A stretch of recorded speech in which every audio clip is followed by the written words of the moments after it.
Good morning. A week further on. Today I'm mostly going to be talking about recycling and what we do when we're recycling for our garden. Eggs go in that department, whatever. Now if this is right, it's right. If it's wrong, it's just the way I've been doing it for a few years. I noticed that somebody may point out that I've got a bit of orange in there. It's not necessarily the best thing to put in, but it's okay. What is more annoying is these little white bits that we get stuck on the side of bananas, which is really annoying. But I've noticed just recently they're changing to paper, so perhaps somebody's thought about that. I don't know. What I'd say about that is the little white bits, that is paper, that one. It used to be plastic. Now this is my recycling bin, which is conveniently placed not very far away from my kitchen, but far enough away because you see when I open this up, it's absolutely infested with flies and whatever the case may be doing their bit towards breaking it all down. So I just chuck that in there, give it a good old whatever, and leave it. And that'll last about, take me about a year. Even though that looks pretty full at the moment, that'll disappear and it becomes all lovely stuff. In a minute I will move to the next section. Well, after about a year, and probably a bit longer, I bring them down to put them in a bag.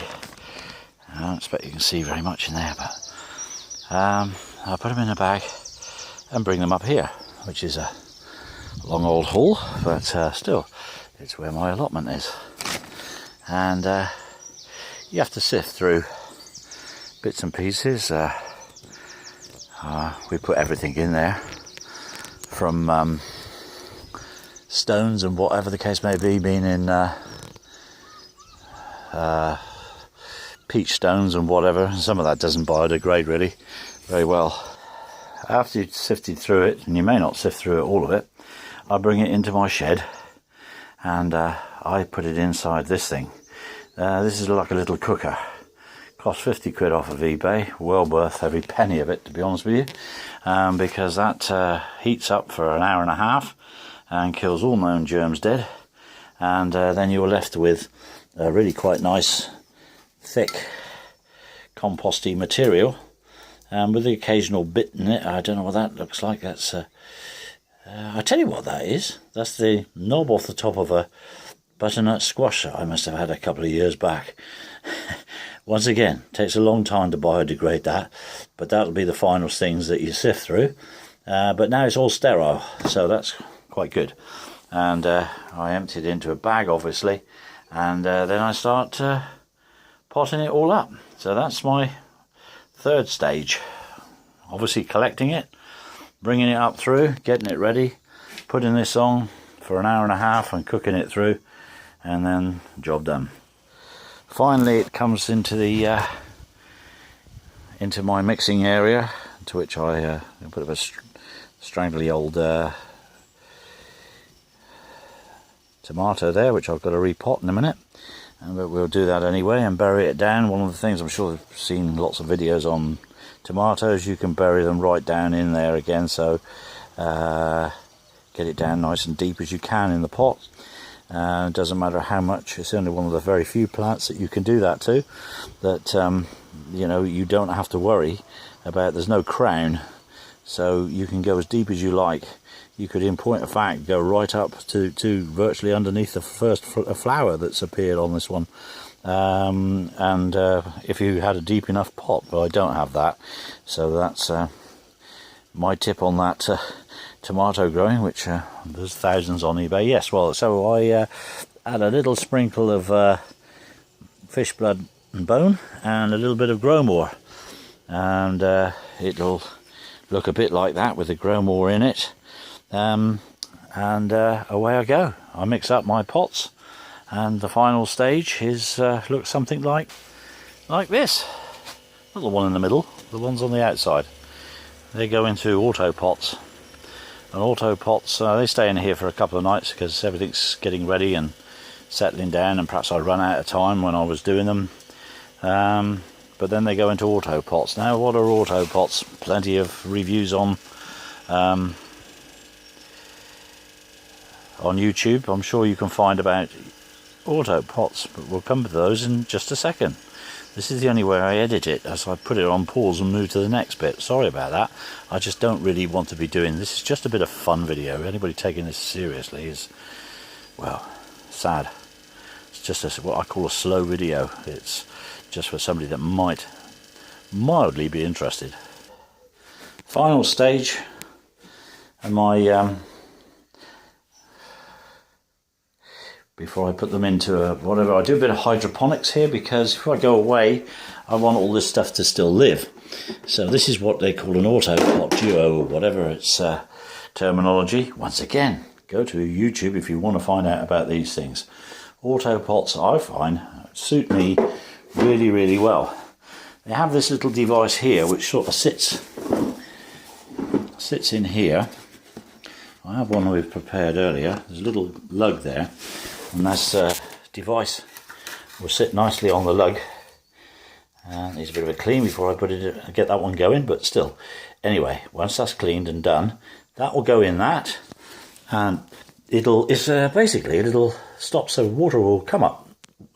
Water will come up, go in there. This float system will allow the water in and then switch the water off accordingly with a little float valve on it. So they're brilliant. You can go away on a holiday knowing full well that you've got a crop of whatever it is you're growing. In my case, Telegraph and Sun Gold and Alicante tomatoes, whatever else I've got going on in here. They will all be still alive when you get back. Otherwise you're going to have to get somebody to come in and water all the time. These are not actually working at the moment and will need a manual water. But that's basically what happens. So your valve is in there, the water comes in, it fills up to the right level. The bottom here is filled up with water. The tomato plant loves that.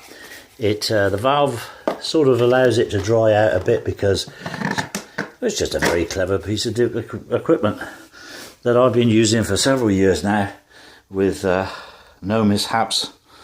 Apart from the odd slug decides to get in there somewhere along the line and get into the valve and stop it from working, and either the system here will overflow with water, which could happen when you're away. That's quite true. But hopefully it doesn't. And perhaps if you're lucky, you have got somebody to come up. The rainwater is collected off of the rainwater. Yeah, well, it would be the rain, wouldn't it? Into my water butts, which are situated either side. There we go. Got a little guttering system on the side of the whatever. Carries on down through a little filtration system and in through whatever. Also, it's there's a pipe right the way through and a stop valve the other side, and then the same happens on the other side. So we've got 200 litres of water, which could be more, obviously, could be. It is in some cases, because over here I have a couple of IBCs which have 1 tonne of water in it each. So they fill up from my shed, and everything's collected. And this is my patent. Well, there's a patent applying for. People wonder what I do with my wife's tights when I ask her for them. I use them as a little filter stuck on the end of me pipe, which goes into this, no problem at all. So the bottom of my IBCs, independent bolt carriers I think it means. I'm sure that somebody would correct me on that. I don't care. I think that's what it means. Anyway, stops the bottom of that getting mucked up. Well, helps stop it getting mucked up. So yeah, I take the water from this side and have a clever little bit there. You see that little 90-degree bend, and that goes back up over and collects the water from the other side. So everything gets recycled back into there. Lovely. doesn't take long to fill my IBCs up when it rains, and we haven't had rain very much, so I have to be relying on those to do the watering. Anyway, that's unless I can think of anything else, that's my watering system. Well, not completely. We also got the tunnel, and that also has a gutter that runs down the side of it, and so it goes into my fish first of all, and then through a series of hose pipes and whatever is put into this one here, with obviously stop valves to make it stop overflowing when I want it. These are my barrels I put inside of the tunnel because water can hold heat. So during the winter these get filled up with water. I don't carry them in there because they're about 300 litres in each. So they'll get put in the tunnel, and one in each corner. They will heat up during the day and release heat through the night. So they work like a light storage heater, so that my tunnel remains warm-ish even on those cold winter nights. That's the theory, and so far it's worked. I calculated that they give off about was it 300 watts each of heat, so it's not a lot, but the plants notice the difference. So if you're growing something over the winter, well, I suppose 300 watts, that's 600, that's 1.5 kilowatts. But then if you look at the inside of my tunnel, 1.5 kilowatt heater isn't going to make a lot of difference in there, but the plants notice it, trust me. This one is coming to the end of its day. I had some blooming hooligans come up and slash the damn tunnel, which obviously I was put some tape over it and whatever, but I think it's shortened its life. It needs a wash off, I know that. Well, that's one of my jobs to do this week. So there you go. That's a bit more of my high. Oh, then we've got the automatic watering. As you can tell, I'm thinking this up as I go along, aren't I? We have a hose running up from downstairs, which comes from obviously down the bottom, and it goes on to a timing device. Now, obviously, the whole of this tunnel isn't done by hydroponics. Well, it probably is if you call this hydroponics. There's actually little pipes running down with a dripper on each end. There we go, there's one in there I prepared earlier. Right, and that just drips away quite merrily for 3 minutes every, or maybe 2 minutes, it depends on what I decide to put it on, 2 minutes every 8 hours or something like that, so it gets 3 waters a day. Just as an interest, you might think, well, why? What I've done with these particular containers is there is water down here underneath this bit, so that is continually full with water, but it'll wick up into the oh, that was good, wasn't it? A little drawing there for you. Wick up into the strawberries, and that works fine because any overflow will come out of there. I did once upon put a bed of stone on the bottom there. Thought that was a good idea, but then eventually I thought to myself, oh, stuff it. I didn't bother with that. So there's holes drilled in the side of just about an inch higher on these things, and that's why we're getting a success. Don't forget, we're 1 week further on from when I last did a video. This is lockdown 3, I think. It got retitled after 1. So things are moving on here quite nicely. So we'll move away from watering today, because you can now see what we're doing. I'd prefer to manually water, to be honest with you, but again, if we go away, which obviously not much is happening recently, look how much that spinach is growing again. Well, I don't know what it was like last week, but we've taken 4 meals off that. It just keeps coming again and again and again. It's in behind there as well.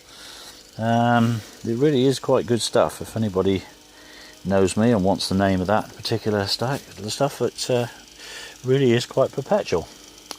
Right. Carrying on with the rest of the garden then. Peas are starting to flower. These really don't make the kitchen, if I'm honest with you. This is my perks. They get eaten long before they get to the kitchen. I'm sitting up here listening to my Radio 4 on my old radio there. I think it might have been Mum's actually. Old radio set, and I feel a little peckish, so I help myself to a little mange tout. would say, Dale Boy say. I don't know. Right, well, we're in the middle of... Oh, yes, and there's my giants growing on. Don't forget, last week, if you saw the video, they're really taking off. I mean, it's quite amazing. They always do. I grow them every year. They still amaze me how fast they grow.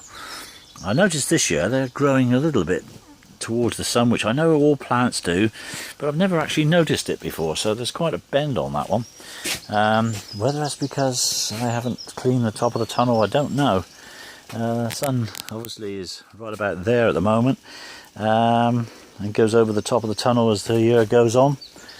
That's it. Well, yesterday I came up for an hour and I potted up those. They're ready in auto pots to go in there. They're cucumbers. I've got another one in the little pot there ready to go. Potatoes are coming on well in advance compared to my outside ones, as you will see.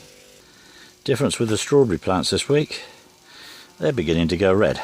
So we're nearly there. To be some nice, they start coming off really quite nice at the beginning. You can have a meal and not feel that you're wasting any. It gets to jam season in about 3 weeks time, where you just get hundreds of them coming off and you've got to make jam. But there's some nice big ones in amongst it all, and looking forward to it.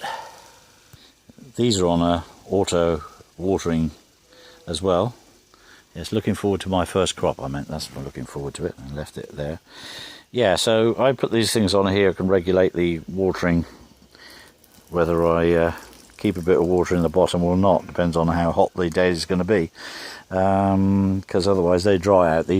I water up the other end, I water at the top there, and these gutter is on a slight incline, very shallow incline. Of course, the water will run down to here, and depending on what the strawberries want, they'll wick up vast amounts of water, believe it or not, which I'm sure if you've grown strawberries before, and there's plenty of videos out there of them showing you how to do it. I'm just showing you the way I do it, because when these finish flowering and fruiting and lay waste or whatever, all of these will get chucked outside and will allow my tunnel to become good for growing something else.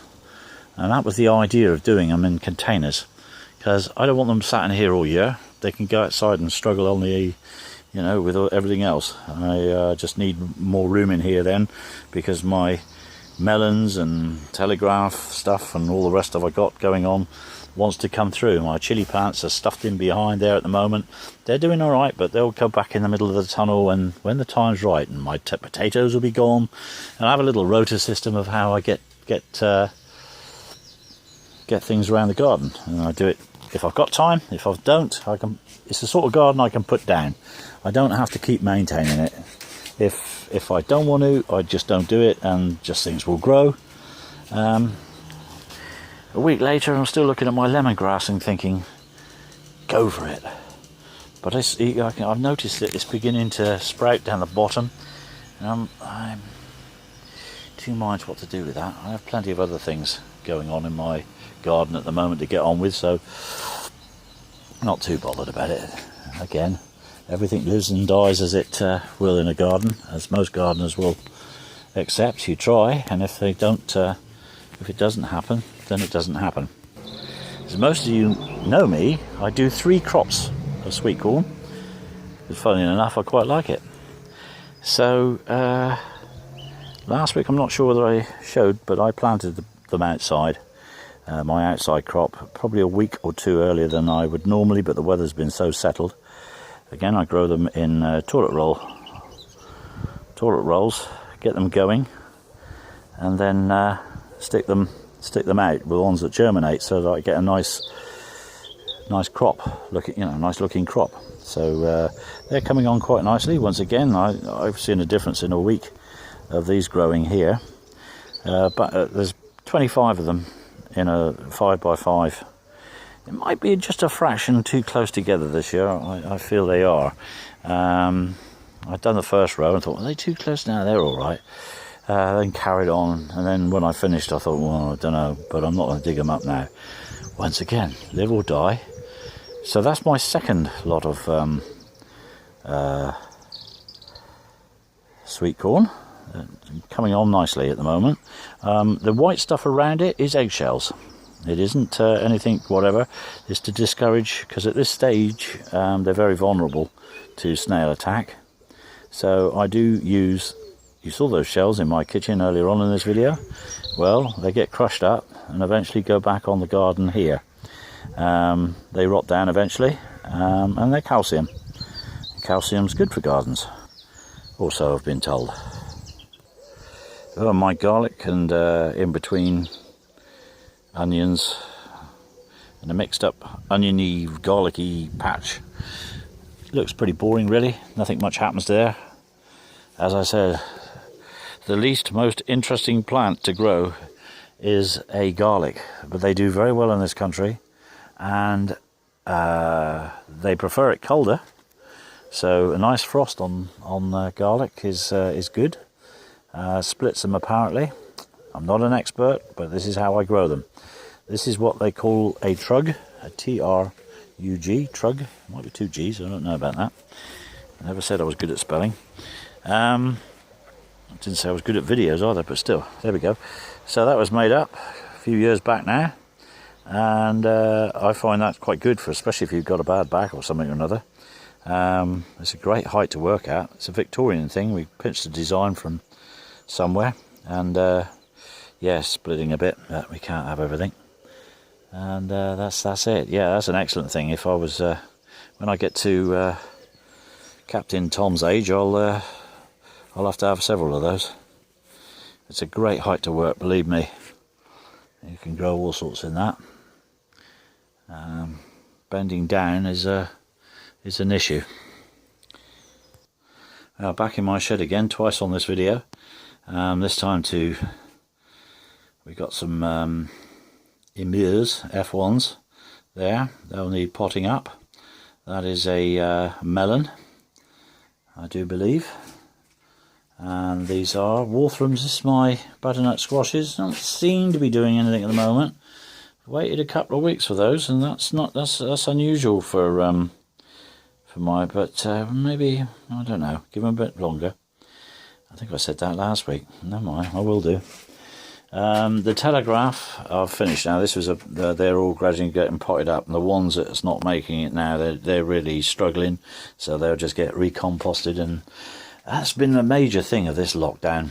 It's been a major thing for me anyway, is getting compost. So I'm really glad that I have got that compost system that I've got, because I can't go out and buy it. So I've really had to be self-sufficient on the compost, which you know, really glad of. Finally, I think it's finally, unless I think of something else. Finally, the rest of the compost, we do lawn mowing here and whatever. Well, my wife does, bless her. She likes using that. I don't know why, it's a real struggle. But there you go. It gets put into other compost bins made out of pallets, which obviously have been delivered bricks and whatever. Ow, that's a happening holly tree. Ouch.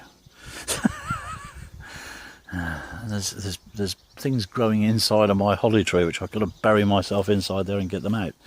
And yeah, well, they get stuck in there, and that will go down, looks something like that the following year and previous year, whatever, and it all gets dug about and brought out, and we'll stick that on the main garden and take out the a year or two ago's meal of a sweet corn. There really is nothing like, I'm not going to run that way again, nothing like fresh sweet corn. Absolutely straight off the cob, it's just gorgeous. Every vegetable's great when you have it straight off the straight out the garden, isn't it? I mean, once it's been stored for a while, it's not the same. But if you can cook a sweet corn from picking to putting it in a pot of boiling water, or even microwaving it, within 10 minutes of picking it, you will never have tasted sweet corn as sweet as that. It's lovely. There's my troublesome ones. Talk about them weekly. I was talking to Mark earlier on today, and well, there's lots forming. I'm really hopeful again this year. Yeah, this is looking good. But there we go. we'll wait and see. Finally, well, we're done finally. Oh well, not quite finally yet. These are my main crop potatoes. They're beginning to come through now. Normally you plant main crop a little bit later, I might hear you add, but of course when you do it early, I've been told, then you get the situation where you miss the blight.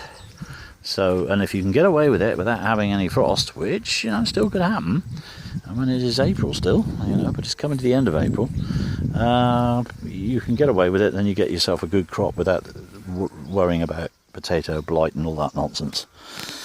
These will be out of the ground before blight comes along. First early new potatoes, whatever you want to call them. There you go. Doing very well. Pretty boring. Now this area up here will be where my butternut squash go. I will sort of plant them out here when they're big enough. And with nothing open, no nurseries or anything, I really am relying on that seed to germinate. Otherwise we're going to get no butternut squash. Simple as.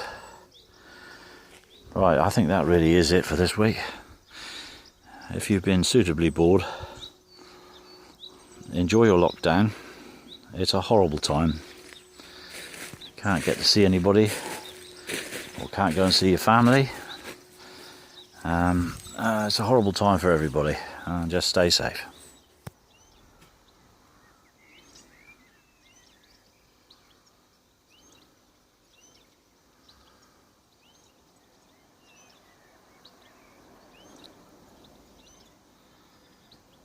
Well, I thought it was goodbye. I better go and do some work now. Santa's little helper's coming up. She's got her gloves and boots on. She means business. Yeah. The bluebells aren't lovely. Like my wild garden. Well, it's not mine, is it? Belongs to the brothers and everything. One day a bulldozer will flatten it all and it will become a housing estate. Until that day, better get to work then. Get hard stairs in a minute otherwise.